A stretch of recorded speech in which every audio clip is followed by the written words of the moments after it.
Assalamualaikum warahmatullahi wabarakatuh. Perkenalkan, nama saya Muhammad Aziz Ali, mahasiswa UIN Raden Fatah Palembang, Fakultas Ilmu Tarbiyah dan Keguruan.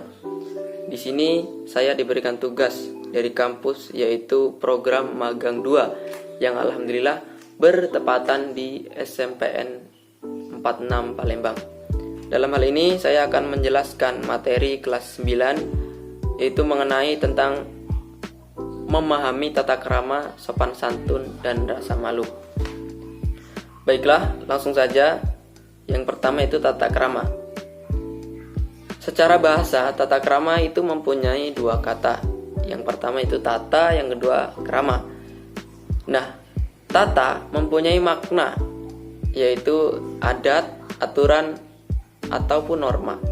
Sedangkan krama itu mempunyai makna sopan santun, perilaku, tindakan, perbuatan, dan lain-lain. Nah, secara istilah, tata krama itu merupakan adat sopan santun atau kebiasaan sopan santun manusia. Nah, jadi tata krama atau adat sopan santun itu sering disebut dengan etika yang telah menjadi bagian hidup dari manusia. Mengapa saya mengatakan bagian hidup dari manusia? Karena dari sejak anak-anak, orang tua kita itu telah mengajarkan kepada kita bagaimana etika kita ketika menerima pemberian dari seseorang. Nah, etikanya yaitu ketika kita menerima pemberian dari seseorang, entah itu apapun, itu kita harus menerimanya menggunakan tangan kanan dan kemudian mengucapkan terima kasih. Nah, perbuatan ini mungkin kita semua telah mengalaminya. Dan kita dapat menilai di sini, kita sudah menerapkan belum mengenai tata krama ini. Padahal tata krama ini merupakan hal yang sangat penting, bahkan tata krama itu derajatnya lebih tinggi daripada ilmu. Nah, makanya itu tadi saya mengatakan bahwa tata krama atau etika itu menjadi bagian hidup dari manusia. Kemudian contoh dari tata krama itu sangat banyak. Yang pertama itu tata cara untuk minum, makan, memberi hormat, dan berpakaian pun termasuk dalam hal ini. Jadi contoh yang baik ketika kita minum itu kita harus duduk. Begitu juga dengan makan. Jadi tata krama yang baik adalah seperti itu. Itu contoh. Sebenarnya masih banyak lagi contoh-contoh yang lain mengenai tata krama. Tata krama berpakaian. Dalam berpakaian pun kita harus rapi, harus rajin, tidak sembarangan, harus terutama menutup aurat baik laki-laki maupun perempuan. Karena itu merupakan suatu akhlak yang pasti akan dinilai oleh seseorang yang melihat kita. Tata krama ini juga bisa diartikan kebiasaan yang lahir dalam hubungan antar manusia. Nah, tata krama ini semula berlaku dalam lingkungan terbatas, lama-kelamaan dapat merambat ke lingkungan yang luas. Jadi contoh kecilnya tadi ialah tata krama mengenai menerima pemberian dari seseorang, kemudian ketika kita menggunakan pakaian yang rapi, itu juga merupakan tata krama. Nah, untuk yang selanjutnya itu mengenai makna dari sopan santun. Jadi dapat kita pahami bahwa sopan santun itu merupakan sikap yang diperlihatkan terhadap beberapa orang di hadapannya dengan maksud untuk menghormatinya, baik yang lebih muda dari kita ataupun lebih-lebih orang yang lebih tua. Nah, jadi istilahnya sikap saling menghormati, baik itu kepada orang yang mungkin lebih muda dari kita, orang-orang di bawah kita, lebih-lebih orang yang lebih tua daripada kita. Nah, itu suatu hal yang wajib kita terapkan. Nah, sopan santun juga merupakan suatu kewajiban yang harus dikerjakan oleh setiap kelompok, mulai dari anak-anak sampai ke orang tua. Makanya tadi saya mengatakan pada awal, menghormati orang yang lebih muda daripada kita, lebih-lebih orang yang lebih tua daripada kita. Karena ada suatu hadis yang mengatakan innama bu'aistu li utamimma makarimal akhlak. Sesungguhnya aku, dalam arti Muhammad, diutus di dunia ini hanyalah untuk menyempurnakan budi pekerti yang mulia. Nah, bahkan dari maksud hadis tersebut ialah bahwasanya Nabi Muhammad SAW itu diutus untuk menyempurnakan budi pekerti mulia, untuk menyempurnakan akhlak manusia di dunia. Jadi sangat penting, akhlak itu nomor satu, karena al-adabu fauqal ilmi. Jadi derajatnya akhlak itu lebih tinggi daripada ilmu. Mengapa saya mengatakan seperti itu? Karena orang yang berakhlak itu sudah pasti berilmu. Tapi kalau orang yang berilmu itu belum tentu orang yang berakhlak. Maka dari itu sangat penting kita menerapkan tata krama dan sopan santun ini. Jadi dengan kita memahami sopan santun dan tata krama ini, kita mampu mengontrol ucapan ataupun tindakan kita. Jadi kita dapat berpikir mana perbuatan yang baik, mana perbuatan buruk, mana yang harus dilakukan dan mana yang harus ditinggalkan. Nah, sopan santun di sini mencakup dua hal. Yang pertama yaitu mengenai ucapan, yang kedua yaitu tindakan.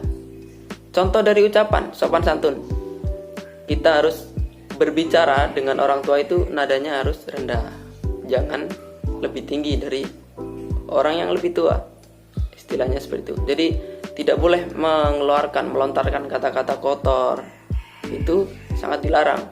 Itu contoh dari sopan santun ucapan. Nah, sopan santun dari tindakan yaitu adalah bagaimana kita menghormati seseorang yang ada di hadapan kita. Contoh kecilnya ialah ketika kita berjalan di hadapan orang yang lebih tua,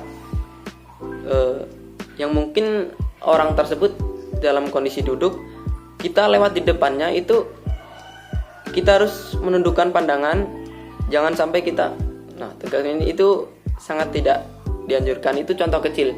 Jadi kita harus menundukkan pandangan ke bawah dan mengatakan permisi Pak, permisi Bu. Nah, itu adalah suatu contoh kecil mengenai sopan santun yang mencakup dua hal tadi, ucapan dan tindakan. Nah, dalam hal ini sopan santun dapat diterapkan di mana saja dan kapan saja, karena sopan santun merupakan perwujudan cara kita dalam bersikap yang terbaik. Itu mengenai makna tata krama dan sopan santun. Kemudian yaitu mengenai pengertian malu. Nah, rasa malu ini sikap menahan diri dari perbuatan buruk. Jadi dapat kita kita perbandingkan. Malu di sini ialah malu akan melakukan perbuatan buruk, kotor, tercela dan perbuatan hina. Nah, untuk menumbuhkan rasa malu ini perlu yang namanya usaha, niat, ilmu dan pembiasaan dari kecil. Nah, rasa malu itu merupakan bagian dari iman, karena ada hadis yang mengatakan al-haya'u minal iman. Malu itu sebagian dari iman. Karena rasa iman tadi, rasa malu tadi dapat mendorong seseorang untuk melakukan kebaikan dan mencegah diri dari kemaksiatan. Nah, perlu kita garis bawahi, rasa malu itu malu yang karena Allah. Itu yang kita perlukan. Nah, apa sih contoh rasa malu karena Allah?